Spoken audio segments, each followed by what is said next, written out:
真复国，中央人民政府今天胜利了。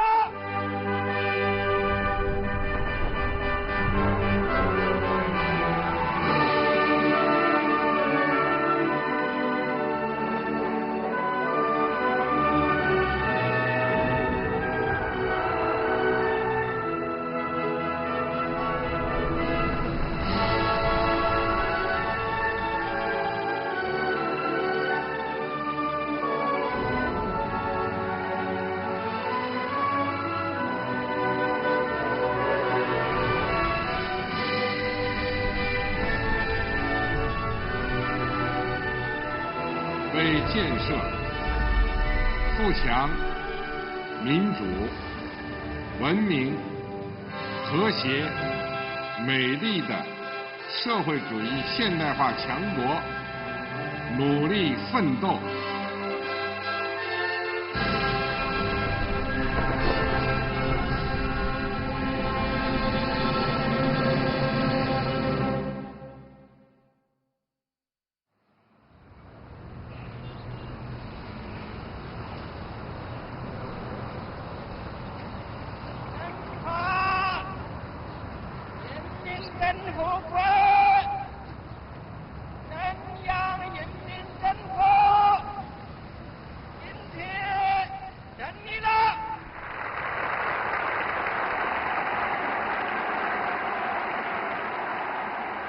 毛主席已归是中华人民共和国的国旗，现在正由毛主席亲手把它升起。参加大会的20万人民都一致肃立致敬，注视着人民祖国的庄严而美丽的5星红旗徐徐升起。国旗已经上升到旗杆的尖顶，开始在人民首都的晴空里迎风招展。我们的国旗5星红旗将永远地飘扬在人民祖国的大地上。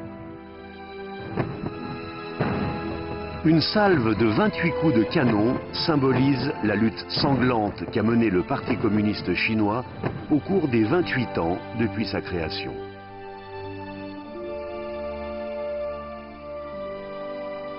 L'histoire chinoise inaugure dès lors une nouvelle ère grandiose.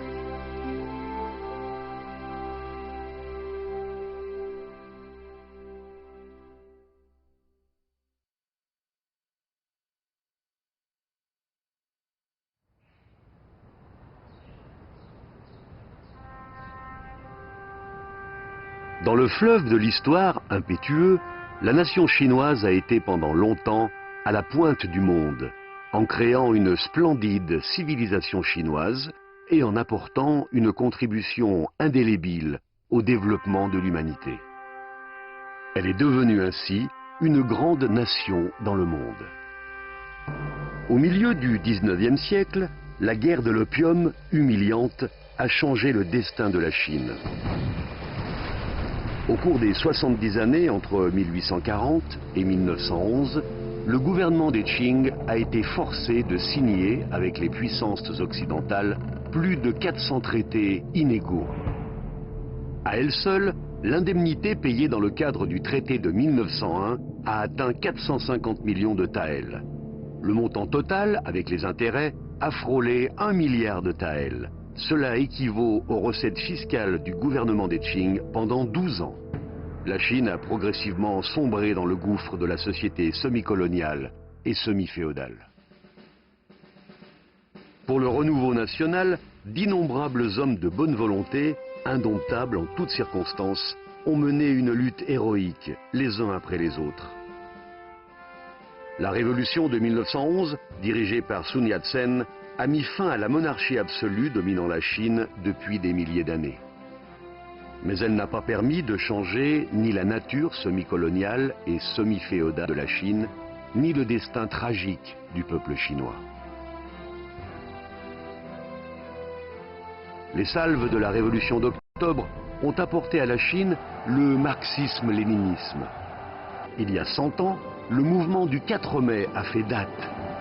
La Chine est depuis lors entrée dans la période de la révolution de la démocratie nouvelle. Le Parti communiste chinois a été fondé en 1921. C'est un grand événement qui a fait date. Depuis lors, la révolution chinoise a fait peau neuve.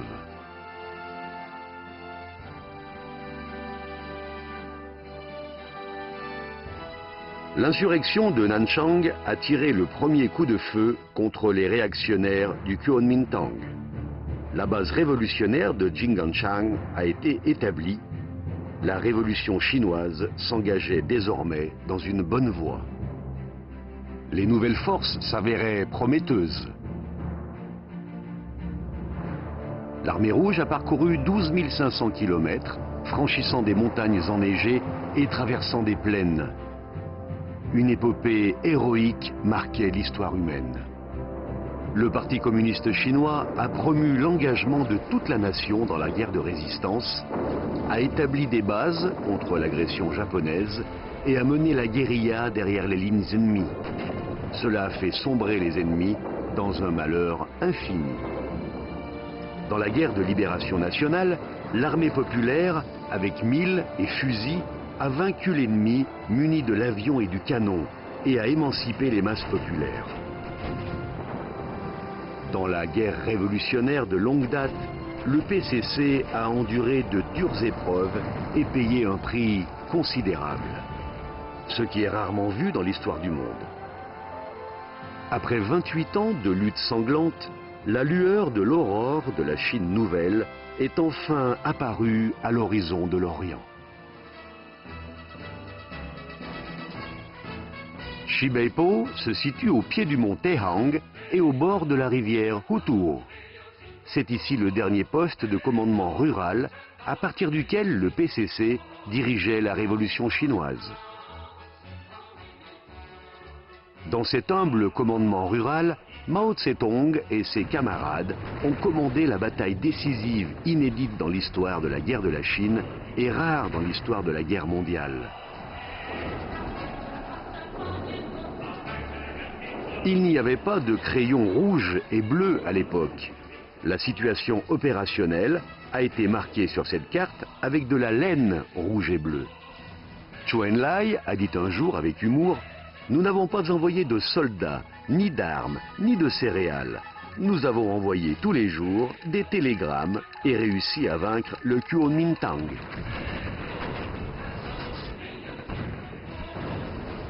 En seulement 4 mois et 19 jours, l'armée populaire de libération a annihilé plus de 1 540 000 soldats de 173 divisions de l'armée du Kuomintang. La principale force militaire sur laquelle s'appuyait le régime du Kuomintang était essentiellement détruite.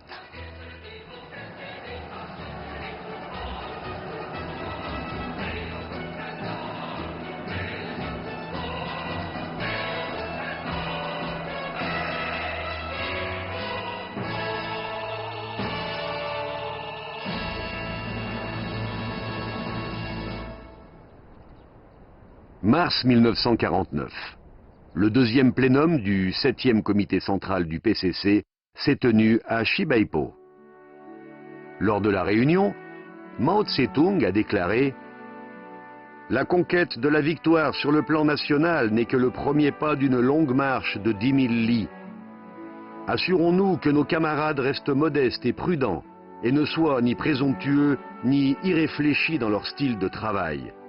Veillons à ce que nos camarades persévèrent dans leur style de vie simple et de lutte ardue. » Mao Tse-tung a également souligné la nécessité de prévenir les attaques des balles enrobées de sucre après la victoire de la Révolution.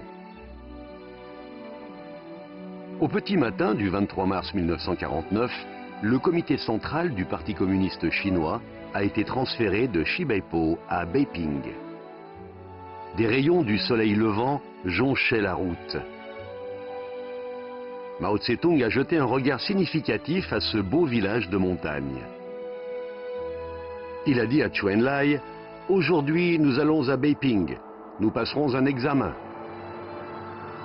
Zhou Enlai a dit: « Nous devons tous réussir cet examen et nous ne devons pas être renvoyés. » Mao Tse-tung a dit: « Le renvoi équivaut à un échec nous ne devons jamais rater. Nous espérons tous avoir une bonne note. Le 25 mars, Mao Tse-tung et ses camarades sont arrivés à Beiping. L'après-midi du jour même, il a rencontré à l'aéroport de Shiyuan plus de 1000 représentants des divers milieux et démocrates qui venaient l'accueillir. Il a passé en revue les troupes en voiture. Au pied sud du mont Xiangshan, à Beiping, une cour simple et tranquille est entourée de pins et de bambous.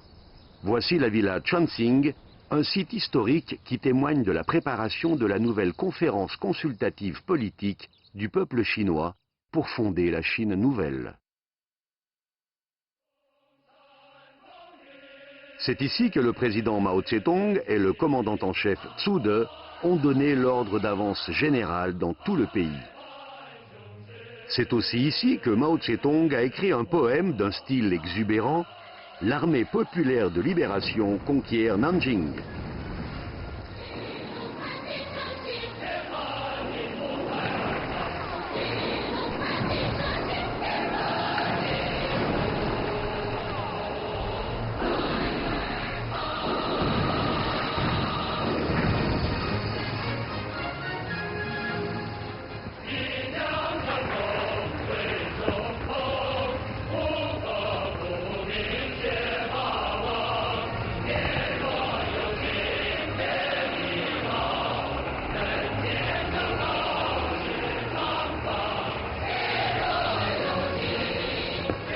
Le drapeau rouge triomphal flottait sur le palais présidentiel à Nanjing. Le régime du Kuomintang fut déclaré renversé.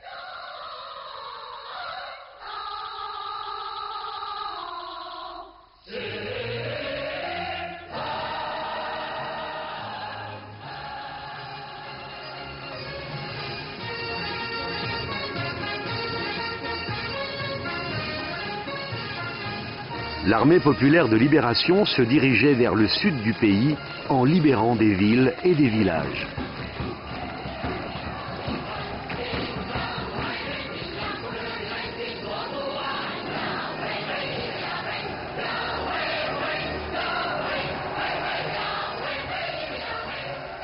En 1949, la chanson « Le ciel de la région libérée » volait plus vite que les obus de l'APL. Le 30 avril 1948, le comité central du Parti communiste chinois a publié des mots d'ordre en commémoration de la fête du travail du 1er mai, en appelant divers partis démocratiques, diverses organisations populaires et diverses personnalités à convoquer rapidement une conférence de consultation politique pour aborder et réaliser la convocation de l'Assemblée populaire en vue d'un gouvernement de coalition démocratique. Après la publication des mots d'ordre du 1er mai, grâce aux arrangements du comité central du PCC, les démocrates qui ont répondu à l'appel sont arrivés en secret dans la zone libérée pour participer à la préparation de la fondation de la Chine nouvelle. Beaucoup d'entre eux ont participé à la première session plénière de la CCPPC. Cela a jeté les fondements du système de coopération multipartite et de consultation politique sous la direction du PCC.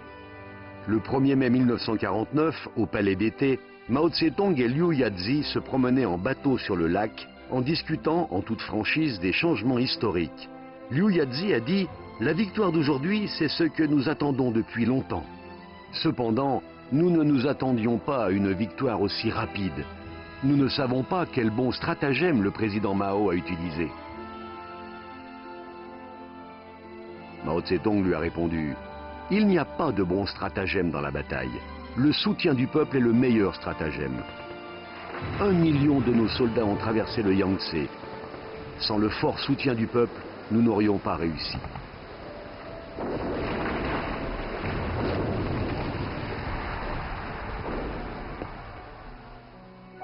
À la veille de la naissance de la République populaire de Chine, le Parti communiste chinois pense toujours à Song Qingling, combattante résolue de la révolution démocratique chinoise et épouse de Sun Yat-sen.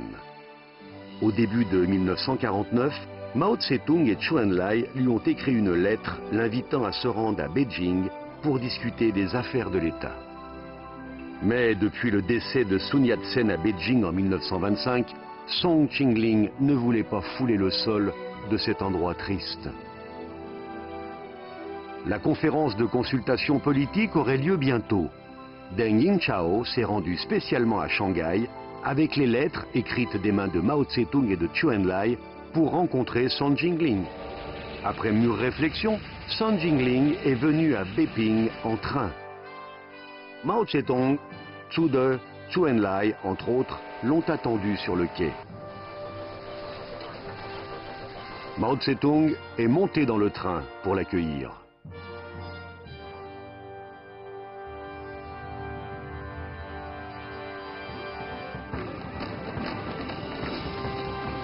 Le 30 juin 1949, pour célébrer le 28e anniversaire de la fondation du PCC, Mao Tse-tung a publié « De la dictature démocratique populaire » en exposant systématiquement la conception du PCC sur la Chine nouvelle.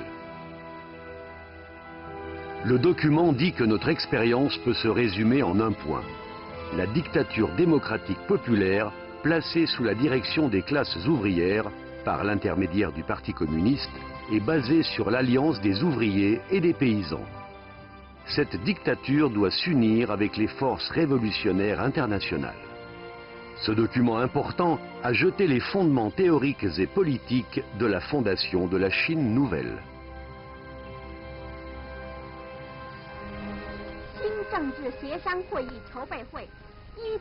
Le 15 juin 1949, la première séance plénière de la réunion préparatoire de la nouvelle CCPPC s'est ouverte solennellement à Zhongnanhai.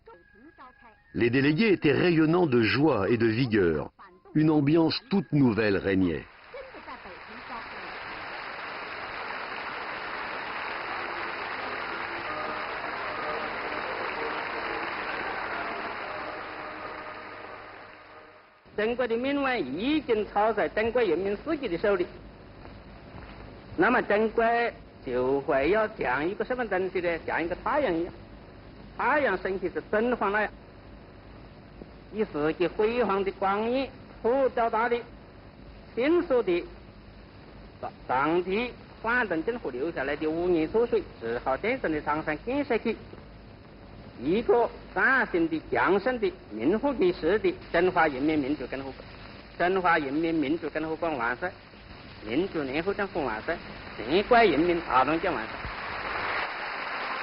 À cette époque, la Chine nouvelle, dont Mao Tse-tung parle, avait comme nom officiel République populaire démocratique de Chine.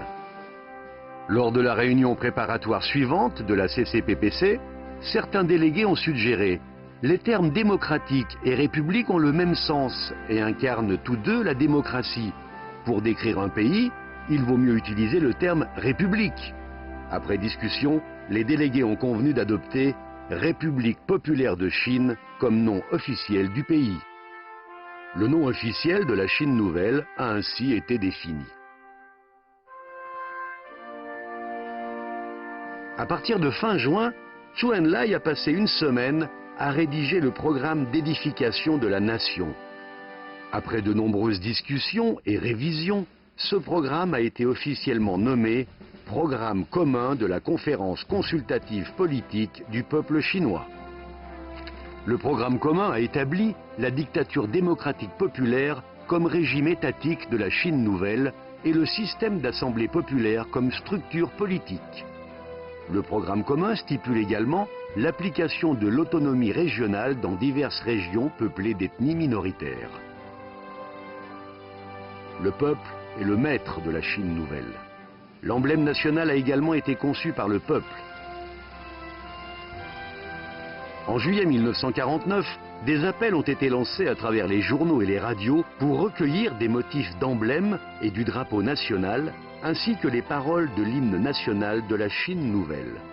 À travers tout le pays, d'innombrables personnes ont décrit leurs aspirations à la Chine nouvelle. Des projets de conception sont parvenus à Beijing. Au cours des discussions sur le motif du drapeau, l'attention de tous s'est progressivement concentrée sur un dessin étoile et fleuve. L'étoile représentant le Parti communiste et la barre jaune symbolisant le fleuve jaune. Le délégué invité, Zhang Xinzong, a dit « Une barre jaune qui divise le drapeau rouge en deux, cela donne l'impression d'une séparation du pays. Ce n'est pas idéal. » Le dramaturge Tian Han a dit en soulevant un dessin « Celui-ci est idéal. C'était un drapeau rouge à 5 étoiles. Le concepteur était un simple employé de Shanghai. Son nom était Zhang Linsong. » Mao Tse-tung a dit « Le motif du drapeau rouge à 5 étoiles démontre la grande union de notre peuple révolutionnaire. Nous avons besoin de cette grande union aujourd'hui, nous en aurons aussi besoin demain. Que ce soit aujourd'hui ou demain, nous sommes unis et révolutionnaires. » Ces propos ont profondément impressionné. Tout le monde a manifesté son approbation.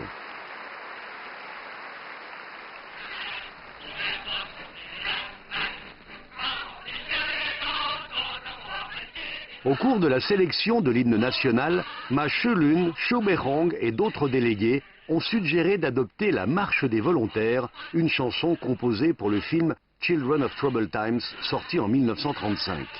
Une personne n'était pas du même avis et estimait que les paroles « La nation connaît son plus grand danger » n'étaient plus conformes à la réalité. Un autre a suggéré de modifier les paroles. Zhou Enlai a dit « Il vaut mieux ne pas modifier les paroles, sans quoi on n'éprouvera pas de vive émotion. » Mao Tse-tung a répondu « N'est-ce plus conforme à la réalité? Je ne suis pas de cet avis. Nous sommes toujours entourés par l'impérialisme. Nous devons penser au pire en temps de paix. » Le 21 septembre 1949, la première session plénière de la conférence consultative politique du peuple chinois s'est ouverte solennellement dans la salle Ruizhen à la résidence Zhongnenhai.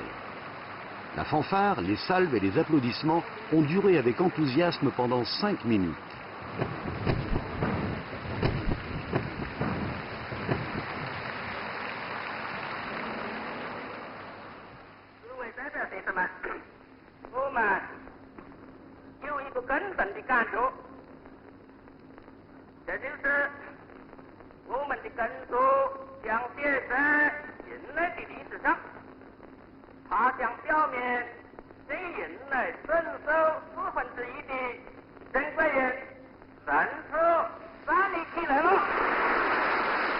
La conférence consultative politique du peuple chinois a adopté le programme commun de la conférence consultative politique du peuple chinois, ayant trait à une constitution temporaire, la loi organique sur la conférence consultative politique du peuple chinois et la loi organique de la République populaire de Chine sur le gouvernement populaire central. La réunion a décidé d'établir la capitale à Beiping en rebaptisant la ville Beijing, d'adopter le calendrier grégorien et de choisir le drapeau rouge à 5 étoiles pour drapeau national et la marche des volontaires pour hymne national provisoire. En 1982, cette chanson est devenue l'hymne national officiel. En 2004, elle fut inscrite dans la Constitution de la République populaire de Chine. La réunion a élu le comité du gouvernement populaire central en élisant Mao Tse-tung au poste de président et Zhu De, Liu Shaoqi, Zhong Xingling, Li Zhishen, Zhang Lan et Gao Gang au poste de vice-président. Par la suite, le conseil d'administration du gouvernement a été établi avec Zhou Enlai pour Premier ministre.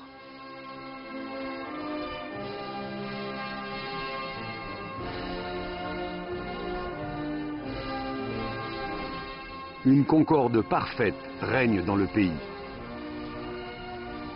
Le 1er octobre 1949, à 15 h, la cérémonie de proclamation de la République populaire de Chine s'est tenue sur la place Tiananmen.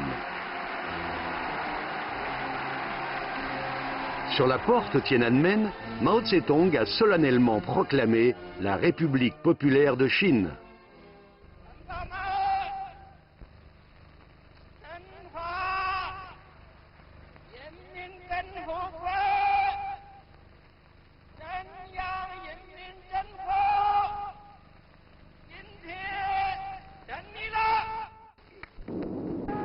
Mao Tse-tung a appuyé sur le bouton de déclenchement sur la porte Tiananmen. Le drapeau rouge à 5 étoiles est hissé doucement.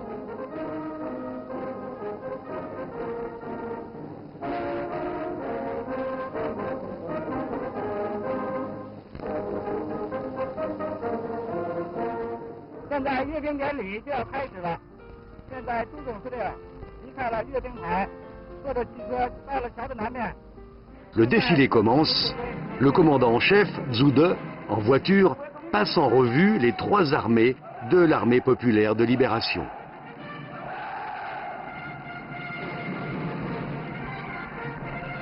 Guidées par le drapeau militaire de l'APL, les formations composées de 16 400 officiers et soldats marchent de l'est à l'ouest. Les formations régulières avancent vaillamment.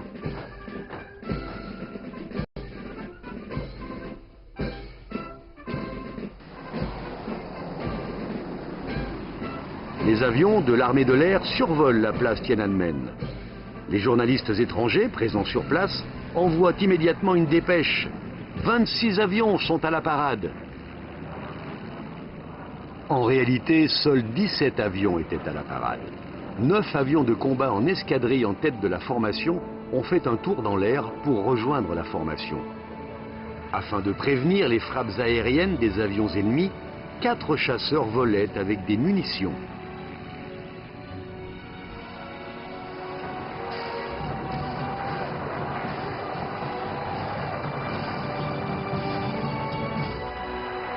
Après le défilé militaire, un grand défilé civil a eu lieu. Les foules étaient submergées d'immenses joies.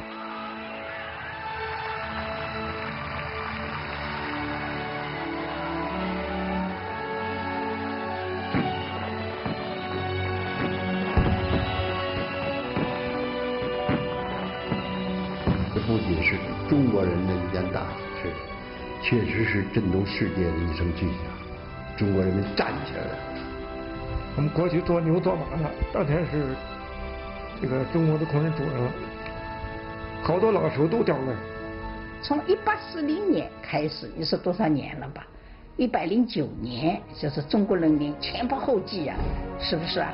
我想这个红旗，真正是历史的鲜血染成的。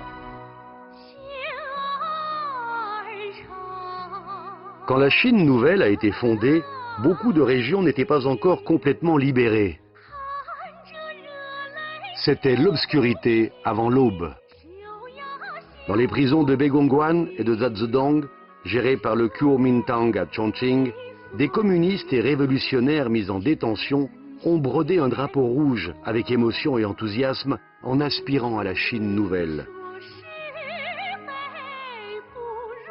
Beaucoup d'entre eux sont morts à la veille de la victoire et n'ont pas vu le drapeau rouge à 5 étoiles flotter dans le ciel de la mère patrie.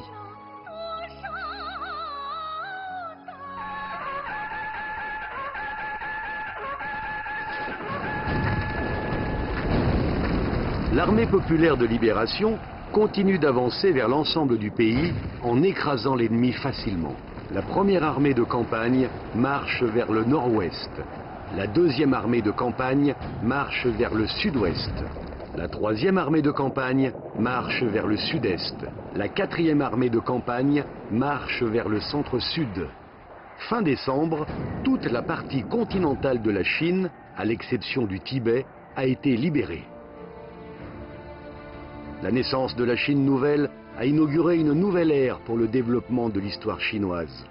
Elle a complètement mis fin à la société semi-coloniale et semi-féodale en Chine. Elle a mis un terme à la désunion qui régnait dans l'ancienne Chine. La nation chinoise a réalisé un grand bond en passant de l'autocratie féodale millénaire à la démocratie populaire. Le peuple devient maître de son destin, ainsi que de celui du pays et de la société. Les Chinois sont désormais debout. La marche du grand renouveau de la nation chinoise est entrée dans une nouvelle ère. Cela a changé le paysage politique du monde et a promu le développement du progrès humain.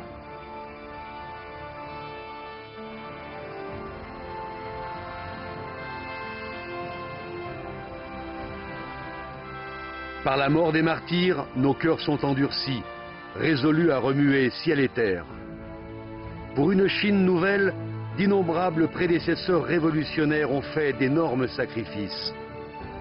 Quelques 20 millions de révolutionnaires et de personnalités de bonne volonté se sont sacrifiés pendant les guerres sur l'ensemble du pays.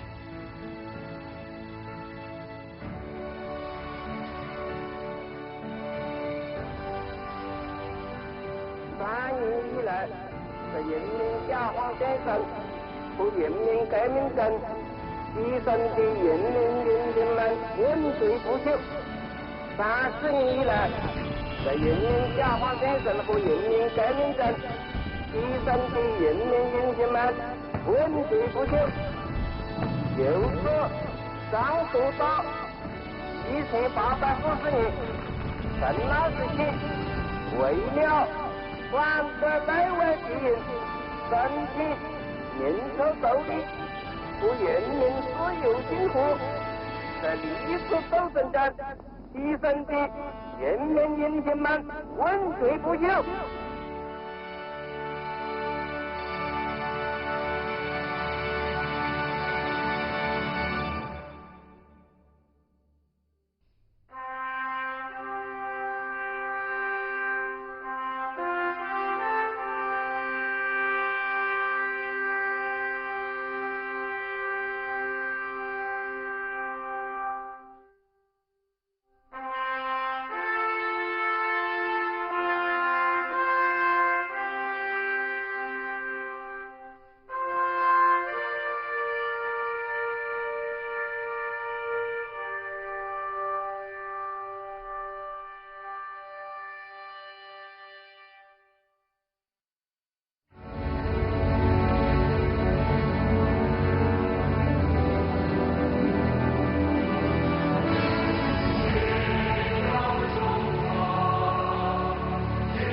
不息。